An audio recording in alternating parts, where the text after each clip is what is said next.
Hello សួស្តីបងប្អូនទាំងអស់គ្នាដែលគាត់កំពុងតែមានក្តីសម័យចង់ទិញប្រភេទឡាន pick up Toyota Rally ឬក៏ Toyota V Edition អញ្ចឹងទៅ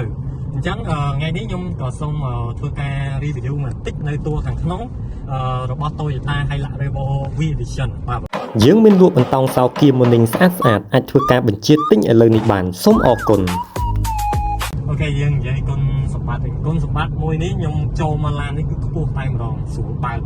មើលគ្រប់ចុងជ្រោយហ្មង360ដឺក្រេបាទស៊ីសាំងក៏តិចដែរមិនសូវច្រើនទេអានេះ100គីឡូ6.7លីត្រអីថាបុកក្នុងក្រុង8លីត្រជាងអញ្ចឹងទៅបាទដោយសារវាមានអេកូម៉ូដវាមានប្រព័ន្ធសំចៃប្រេងច្រើនបាទហើយមួយទៀតនៅពេលដែលយើងបើកលឿនគឺវានិយាយមួយម៉ាត់គឺវាស្រួលបាទឡាននេះនៅពេលដែលយើងបើកលឿនបើកអីនៅក្នុងស្ថានភាពផ្លូវនេះគឺវាស្រួលជាងប្រភេទគាត់ទូចដោយសារអីវាខ្ពស់ដល់ពេលវាមានកលុកមានអីគឺយើងអត់ចាំបាច់ភ័យព្រួយថាវាត្រូវកោកខាងបាតឬក៏អីទេអញ្ចឹងឡានហ្នឹងអញ្ចឹងមួយទៀតម៉ាស៊ីនធំ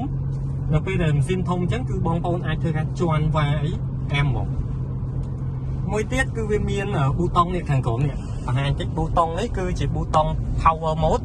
គឺនៅពេលដែលយើងជន់វ៉ាគឺយើងអាចចុចកន្លែងហ្នឹងទៅគឺវាស្ទុះតែម្ដងអញ្ចឹងវាមានគុណសម្បត្តិអាកន្លែងហ្នឹងមួយវាងាយស្រួលការជន់វ៉ាបាទហើយមួយវិញទៀតប្រភេទរថយន្ត pick up អ្នកទាំងអស់គ្នាដឹងហើយថាប្រភេទហ្នឹងគឺជាប្រភេទឡានដឹកអញ្ចឹងនៅខាងក្រោយ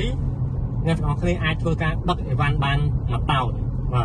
ទ1តោនយ៉ាងងាយស្រួលហើយឡាននេះនៅពេលដែលយើងដឹកកាន់តែធ្ងន់កាន់តែស្រួលជិះដោយសារតែវាដល់ទម្ងន់វាហើយវាចាប់ផ្ដើមនៅពេលដែលមានអារលាក់មានអីអែមមែនតើបាទវាអត់សូវរលាក់ខ្លាំងហើយនេះទេវាស្ទន់តែម្ដងបាទអញ្ចឹងប្រភេទរថយន្ត pick up គឺអញ្ចឹងហើយវាមានគុណសម្បត្តិច្រើនទៀតអញ្ចឹងខ្ញុំសូមនិយាយប៉ុណ្ណឹងដើម្បីឲ្យវីដេអូមួយនេះខ្លីអញ្ចឹងបងដែលគាត់ចាប់អារម្មណ៍ចង់ទិញមានក្តីសម័យចង់ទិញហើយគាត់អាចធ្វើការសំលុយទិញប្រភេទរថយន្តនេះបានបាទអរគុណសម្រាប់ការតាមដានទស្សនាវីដេអូរបស់ខ្ញុំ